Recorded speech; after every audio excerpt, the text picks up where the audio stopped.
छत्रपति शिवाजी महाराज की जय हो। आज गणपति महोत्सव के सातवें दिन परम पवित्र दिन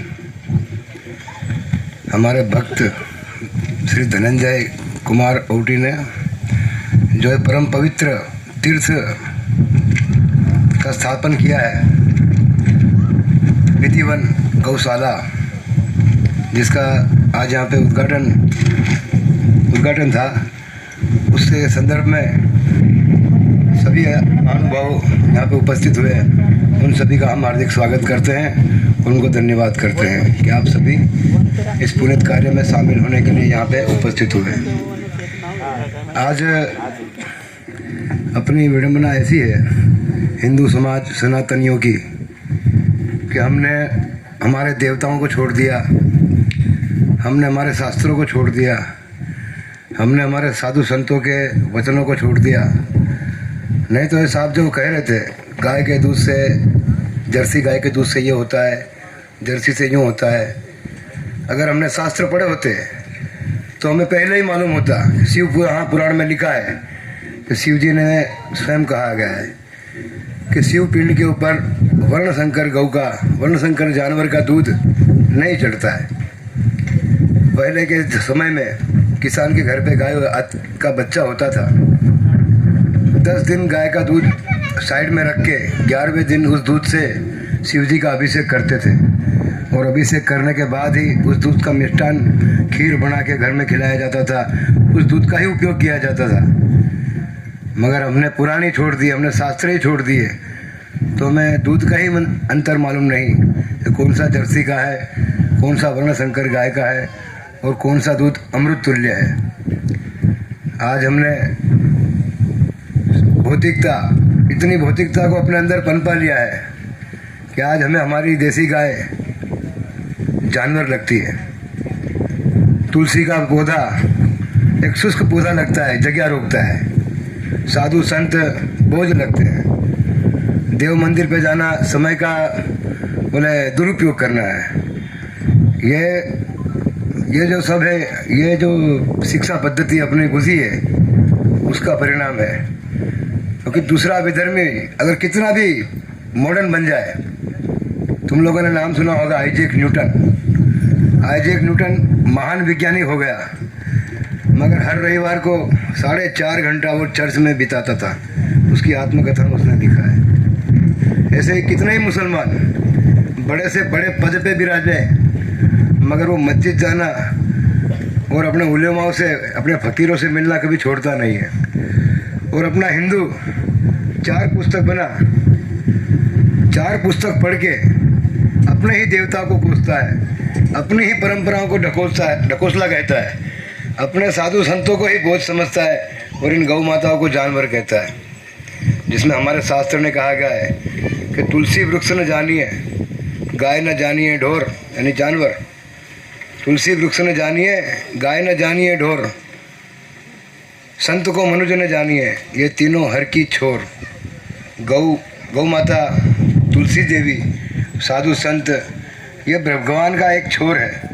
एक छोर को पकड़ोगे, दूसरे छोर पे स्वयं भगवान श्री हरि हाजिर है। मगर विडंबना की बात है कि आज हिंदू समाज इतना बिखर गया है, इतना भौतिकता में लग गया है कि पहले के समय में मंदिर, आपने बताया, ये टीवी, मोबाइल, ये सब मंदिर को खा गए। ज़्यादा मॉडर्न हो गए, मंदिर आना भूल गए। पारुंडा, जहाँ मैं रहता हूँ, तीर्थ क्षेत्र पारुंडा में ऐसी परंपरा थी आज से 20 साल पहले, आज भी पालने वाले पालते होंगे। बाबा ब्रह्मनाथ जी का भोग लगे, आरती होती थी, उसके बाद में हर घर से नैवेद्य आता था। नैवेद्य आकर के माई चढ़ा के अपने घर जाती थी, उसके बाद ही परिवार भोजन पाने के लिए बैठता था। यह आज से 20 साल 10 साल पहले ये परंपरा लागू थी। मगर आज तीर्थ क्षेत्र पारुंडे में, जहाँ पे हम गौ माता की गौशाला के लिए 7 दिन तक आमरणांत उपवास किया, वहाँ पे मुसलमानों का दुख नहीं है, हिंदू का दुख है। हमको गौशाला बनाने के लिए रोड़ा किसने डाल रहा है? हिंदुओं ने डाला है। किसने डाला? हिंदुओं ने डाला। तो हिंदू को आजकल, आज का जो हिंदू है बटा हुआ है, बिखरा हुआ है, पीसा हुआ है, उसको सिर्फ दाल रोटी और बढ़िया तरीके से भोग कर लूँ। चाहे किसी का भी भोग हो, ज़मीन का भोग हो, धरती का भोग हो, होटल में जाके खाना हो, विदेश में घूमना हो, ये सब भोग है। वो उसको अच्छे से अच्छा करना। आपने बोला मैं वहाँ गया था, तो वो बोलेगा नहीं, हम उससे अच्छी जगह जाके भोग करेंगे। बस उसी विचार में उसने अपने विचार सारे खो दिए। उच्च विचार खोते ही, क्योंकि विचार जो है, विचार ही मनुष्य को महान बनाता है। ये धनंजय जो है विचार है, ये गौशाला का निर्माण, ये इतने सारे हिंदू बंधुओं को इकट्ठा करना, ये एक विचार है।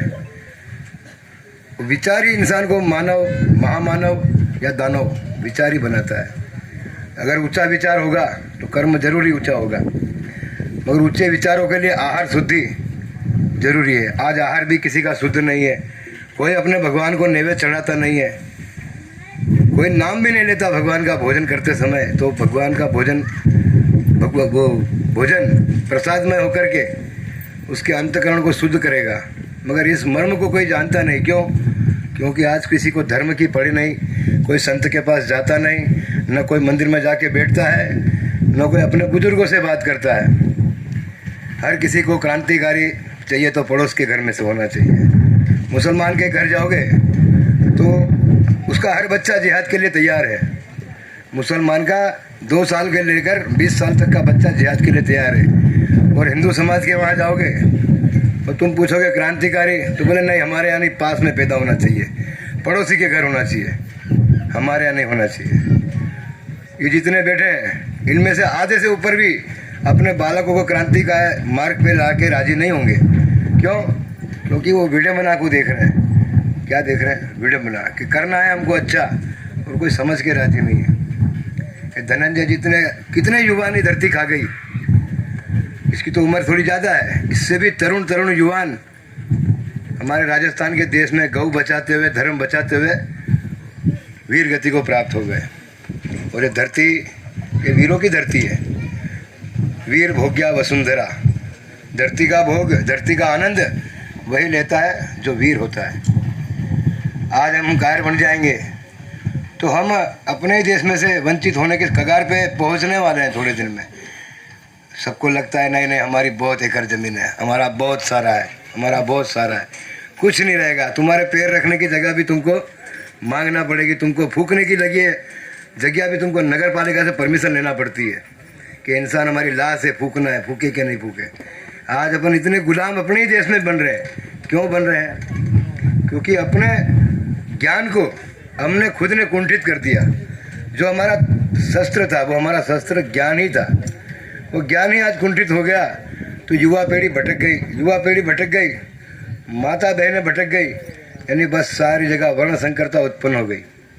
और उस वर्ण संकरता ने ये हिंदू समाज का इतना विघटन किया है कि आज गणपति महोत्सव में जो गणपति जी बाल कृष्ण गंगाधर तिलक ने हिंदू समाज को एकजुट में बांधने के लिए किया था, वो गणपति उत्सव की विडंबना ऐसी है कि एक गांव वाला दूसरे गांव में अगर पैसा भी लेने जाएगा गणपति के नाम पे तो उनके बीच में दंगा होता है कि तुम हमारे यहाँ क्यों आए, हमारा गणपति अलग है, तुम्हारा गणपति अलग है। ये इसलिए थोड़ा आज जहाँ भी उनकी आत्मा होगी बड़ा दुख प्राप्त करती होगी कि क्या हमने शुरू किया और क्या दुर्दांत हो गया। छत्रपति शिवाजी महाराज की ये पावन भूमि जुन्नर शिवनेरी, हम राजस्थान के रहने वाले हैं। बचपन में जब आँख खोली, दीवार पे टंगा हुआ छत्रपति का फोटो देखा, घर वालों से पूछा ये कौन है, बड़ी महिमा मंडन से बताया। चलो कभी भाग होंगे, हम भी दर्शन करेंगे। थोड़े बड़े हुए, वीर बालक पुस्तकें पढ़ी, गीता प्रेस गोरखपुर की, इसमें शिवाजी महाराज, छत्रपति शिवाजी महाराज, छत्रपति शंभूराजे, इन सबके बड़े बड़े आख्यान पढ़े। और थोड़े बड़े हुए, साधु बन गए। कर्म हमको साधु बना दिया। साधु बन के 20 साल घूमने के बाद, 15 साल 17 साल घूमने के बाद इस पारुंडा में छत्रपति शिवाजी की जन्म नगरी, वहाँ पर आके हमको सेवा का सौभाग्य प्राप्त हुआ। हम तो सुन करके अपने रोम रोम गदगद पुलकित हो गए कि चलो ऐसी जगह पे जाएंगे जो स्वयं तीर्थ है। जहाँ स्वयं शिवाजी उत्पन्न हुए। फिर आकर के संप्रदाय, हमारा नाथ संप्रदाय का इतिहास सुना तो आप बोल रहे हो 2 लाख साल से ये क्षेत्र है। हमारा नाथ संप्रदाय बोलता है 9 लाख साल से झुंडी आती है, यानी आपकी बात झूठ नहीं है ना, सत्य है। तब अरण्य था, बस्ती 2 लाख साल से बसी, मगर 9 लाख साल से झुंडी जिस जगह पे आती है, उस ब्रह्मनाथ बाबा का जिस जगह पे स्थान है, जहाँ योग माया मंदिर है, आज उस ब्रह्मनाथ बाबा के मंदिर में इतनी विडंबना है कि जिस ब्रह्मनाथ बाबा का मंदिर काल की थपाट में आकर मिट्टी के ढेर में परिवर्तित हो गया था, पड़ोस के गांव की गौ माता वहाँ पे आके अपना दूध अपने थान से निकाल के दूध बहा करके उनका अभिषेक करती थी। तो गौ के पाली ने देखा, जो गौ चराने वाला होता है उसने देखा, वहाँ पे खोदा तो शिवलिंग निकला। धीरे धीरे पूरा गांव पारुंडा बने के वहाँ पे बसने लगा। आज वो उसी गांव में, पारुंडा गांव में गौ माता के लिए जगह नहीं है। ये कितनी बड़ी विडंबना है। मराठी प्रजा जो वीरता का पर्याय थी, जो सत्यता का पर्याय थी, वीरता ढूंढना है, कहाँ जाना है, वीरता कौन सिखाएगा? बोले महाराष्ट्र जाओ, किसी मराठी से मिलो, ऐसा बचपन में हमने सुना था। आज यहाँ महाराष्ट्र में आते तो मराठियों में वीरता उंगली कर करके पैदा करना पड़ती है। ये बड़ा दुर्भाग्य है अपना। क्या वीरता का पर्याय कही जाने वाली प्रजाति जो है मर्द मराठे, वो आज इतने कायर हो गए हो कि अपनी माँ बहन, अपनी देसी गाय, इनकी रक्षा कर ही नहीं पा रहे। उसके लिए कोई एक जवान, भगवान देखो अंधे की मक्खी राम उड़ावे, धर्म अभी तक अपना जिंदा है। ऐसे जवान आज तक पैदा होंगे, आगे भी होते रहेंगे, मगर हमारा कर्म है तन मन और धन से ऐसे नौजवानों का सहयोग देवे, उनकी हिम्मत को बढ़ावे, उनका हौसला बढ़ाए, उनके साथ कंधे से कंधा ना मिला सके तो उनके पीठ बल बन के रहे, ताकि धर्म अपना फलीभूत रहे। क्योंकि गौ माता बचेगी तो ही अपना सनातन धर्म, हिंदू धर्म बचेगा, और सनातन धर्म बचेगा तभी यह देश बचेगा। तुम मराठे होंगे, हम बाबे होंगे, वो फलाना सेठ होगा, फलाना ढिमका होगा, तभी होगा जब गाय बचेगी। जिस दिन यह गाय का अंत हो गया, इस दिन धरती पे से, भारत देश की धरती पे से हिंदू धर्म का नाश हो जाएगा। हिंदू धर्म का नाश होते ही, जैसे लाइट बंद होते ही सारे कीड़े मकोड़े जो रात में 3 मिन कर रहे हैं, वो सुबह होते ही, लाइट होते ही सब मर जाते हैं। ऐसे हिंदू धर्म का नाश होते ही अपना सबका अंत हो जाएगा। या तो डरपोक बन के, जो डरपोक होंगे वो पलायन कर जाएंगे, मुसलमान बन जाएंगे, तो लड़ेंगे, लड़ के मर जाएंगे। तो लड़ने की नौबत तो आने वाली है। नाथ जी की जो वाणी है, नाथ जी की वाणी में कहा है गुरु महाराज ने कि जब आएगा संवत 21, न रहेगा ईसा और न रहेगा मूसा। संवत विक्रम संवत 21, 2021, जिसको अभी 20-22 साल लगभग बाकी है। वो 20-22 साल में जो ये सुरातन खो गया है मराठी प्रजा में, भारत देश की हिंदू प्रजा में, उसको फिर जगाने का काम है। वही काम करने के लिए सबसे पहला जो कदम है वो गौ सेवा है। गावो विश्वस्य मातर। अगर गाय का सेवा किया तो गोपाल बनेगा, और गोपाल कंस को मारने के लिए, कंस के चाणूर मुष्टि जितने भी पहलवान हैं सबके लिए 7 साल का गोपाल ही काफ़ी था। इसलिए सब हिंदू बंधुओं से मेरा हाथ जोड़ के अनुमोदन है, निवेदन है कि अपने घरों में कम से कम एक देसी गाय जरूर रखें, उसकी सेवा करें। गाय पालना नहीं होता है। सब बोल रहे गाय पाली पाली, गाय क्या पाली? अरे गाय तुमको पालेगी, गाय तुमको पालेगी। गाय इस धरती को पालती आई है, ऐसा मन में वहम मत रखो। गाय हम पालते हैं, गाय अपन को पाल लेगी, अपने समाज को पाल लेगी, अपने पूरे परिवार को पाल लेगी। बस आप गौ माता की रक्षा करो, उसकी सेवा करो।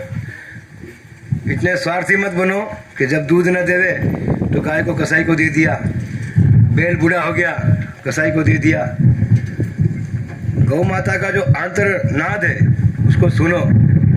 गाय अपना और आपका और आपके बच्चों का उज्जवल भविष्य लेकर के आई। गौ माता में इतना सामर्थ्य है कि जहाँ गाय होगी वहाँ पे कोई दुखी नहीं हो सकता है। हमारे पास भी कुछ नहीं था, पारुंडा में उज्जैन से लेके आया मैं 3 गाय। कितनी गाय? 3 गाय उज्जैन से लेके आया, हमारी गौशाला में से। हाथ जोड़ के मांगना पड़ती है, कोई बाबा गाय नहीं देता है, बेचता तो है ही नहीं, ऐसे भी नहीं देगा, उसको जाके हाथ जोड़ना पड़ेंगे, बाबा जी हमको गाय की सेवा करनी दो। और बाबा ने हमको 2 गाय चढ़ाया, फिर दूसरी बार गाय, एक नंदी और एक दूसरी गाय चढ़ाया, 3 गाय लेके आए। आज उन गौ माता की कृपा से पारुंडे में सिर्फ एक ही तकलीफ है, गौशाला, बाकी सारा हो रहा है। और गौशाला का भी हमको विश्वास है, हमारी आत्मा बोलती है किसी नेता की मदद के बिना बाबा ब्रह्मनाथ जी की कृपा से हम ही बनाएंगे, सब भक्तों के सहकार से जरूर बनेगी गौशाला। गौशाला जो है ये भारत देश का धर्म का आधार है, जैसा मंदिर है ऐसे गौशाला है। जितनी मंदिर की पवित्रता होती है, जितना मंदिर का महत्व होता है, इतना ही आज की तारीख में गौशाला का महत्व हर हिंदू बंधु बांधवों को समझना जरूरी है। इसीलिए मैं सबसे निवेदन करता हूँ कि सभी हिंदू अपने अपने घरों में एक देसी गौ माता को रखें, उसकी सेवा करें। उसकी सेवा ना कर पाए तो अपने परिवार की तरफ से, अपने परिवार में अपने बुजुर्ग जो पुण्यतिथि को प्राप्त हुए हैं, अपने नए बालक जिनका जन्मदिन है, कुछ भी शुभ अवसर पर अशुभ अवसर पर गौशाला पे जाए, गौशाला में तन मन और धन से सेवा करें। यह तन मन धन से करी हुई सेवा आपको, आपके परिवार को, आपके धर्म को, आपकी संस्कृति को बचाने का कार्य करेगी। भाई इससे ज़्यादा तो मैं आपको समझाने के लायक नहीं हूँ, खुद ही ठोकर खाओगे थोड़ी थोड़ी और सीखते जाओगे। तो ठोकर खाए बिना कोई ठाकुर बनता नहीं है। बहुत सारे साधु संत कहते कहते मर गए, कितने महापुरुष चले गए, कितने व्याख्यान वाले चले गए, मगर ये हिंदू प्रजा के कान पे से रूह नहीं रेंगती है। मैं भी तो एक अदना सा विशाल बट उसका एक छोटा सा पत्ता हूँ, मेरी बातें क्या मालूम किसको लागू हो ना हो, मगर ध्यान रखना गाय बचेगी तो ही हम सब बचेंगे, क्योंकि हम सब हिंदू रह के अगर जीना चाहेंगे तो इन गाय को बचाना होगा। इसी के साथ मैं अपनी वाणी को विराम देता हूँ। बोल जति गोरखनाथ जी महाराज की जय, बोल गौ माता की जय, छत्रपति शिवाजी महाराज की जय।